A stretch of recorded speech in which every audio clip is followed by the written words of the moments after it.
Assalamualaikum.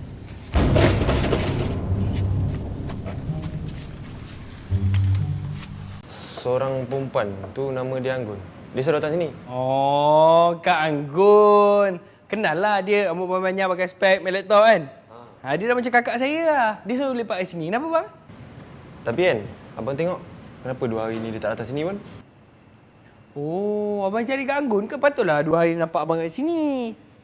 Kak Anggun dia balik kampung kat Melaka. Dia kahwin.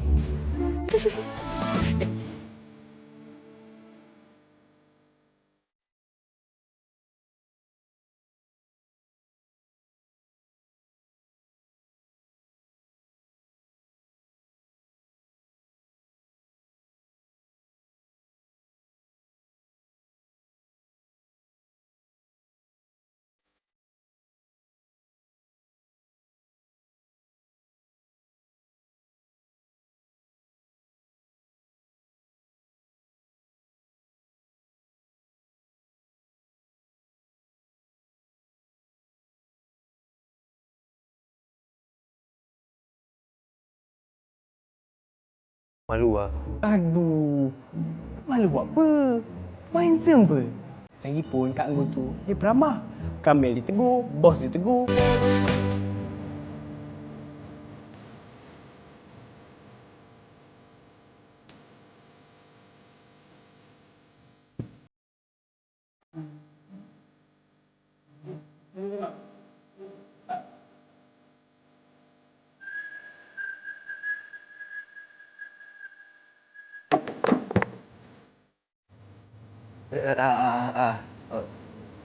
Sorry, Cik. Tak apa, it's okay.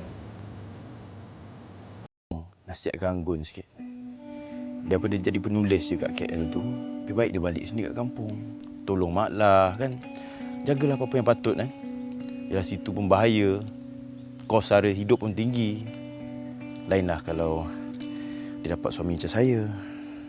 Senang dia pun tak payah kerja. Zarif, Mak Lah ni selalu tahu doa. Doa Zarif dengan Anggun disatukan. Siapa yang tak suka dapat menantu macam Zarif ni? Mak Lah memang suka sangat. Tapi, yelah, kita ni boleh doa kan? Ketentuan Allah. Kalau kata jodoh Zarif dengan Anggun tak kesampaian lah kata ya. Zarif tetap macam anak Mak Lah.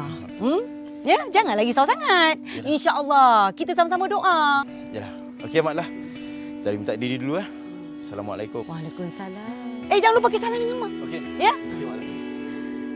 Ada girlfriend ke? Ridwan. Ridwan manalah nak ada girlfriend. Siapa nak? Cuci peti ais. Kau biar betul. Zarif datang. Apa dia nak? Dia datang jenguk Mak lah. Tapi dia ada juga lah tanya pasal kamu. Dia tanya kamu duduk dekat mana. Alamak, sebenarnya dia datang tu bukan nak jenguk mak.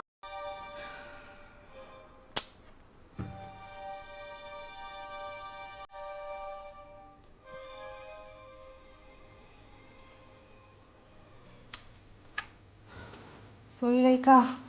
Malam ni tak ada idea lah. Stres.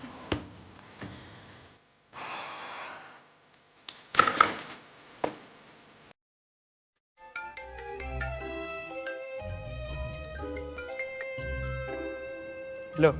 No, Kamil, kenapa? Jap. Kan sedap. Kan donat je, nasi pun sedap.